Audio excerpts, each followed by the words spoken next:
हा व्हिडिओ एकदा बघा तुम्ही। कुछ भी कर जाके मार कहीं पे।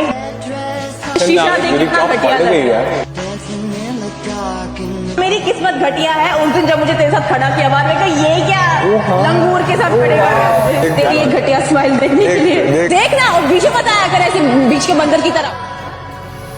शक्ल देख की पर्सनैलिटी 2 पैसे की नहीं है।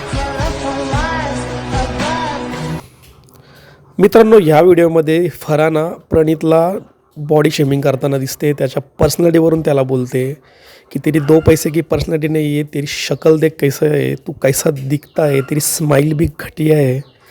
त्याला नेहमी बॉडी शेमिंग आणि त्याच्या कलरवरनं त्याला बोललं जातं की इसको मेरे साथ खड़ा किया तो या अंगूर जैसा दिखता है। मतलब एवढं सगळं बोलूनसुद्धा प्रणीतने कधीच त्याची बाउंड्री, त्याच्या लिमिट्स कधीच क्रॉस केल्या नाही बिग बॉस हाऊसमध्ये।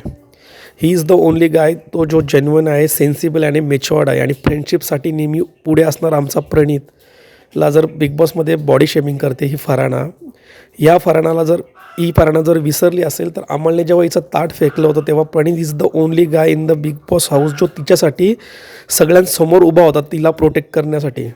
आणि फरहाना नेहमीच त्याला बॉडी शेमिंग करत असते। म्हणजे प्रणीत एवढा सिम्पल गाय आहे आपल्या महाराष्ट्रामधला, कारण त्याच्यावर संस्कार झालेत, मराठी मातीचे संस्कार आहेत त्याच्यावर, की तो एवढा सेन्सिबल खेळतो की तो कधीच त्याच्या बाउंड्री आणि लिमिट क्रॉस नाही करत। कधीच तोंडातून शिवीसुद्धा नसते त्याच्या, तो कधीच कोणाला बोलत नाही। पण जेव्हा काही चुकीच्या गोष्टी घडतात, मुलींना पण कोणी असं त्रास देत असेल तर तो नेहमी त्यांच्या बाजूने उभा राहतो।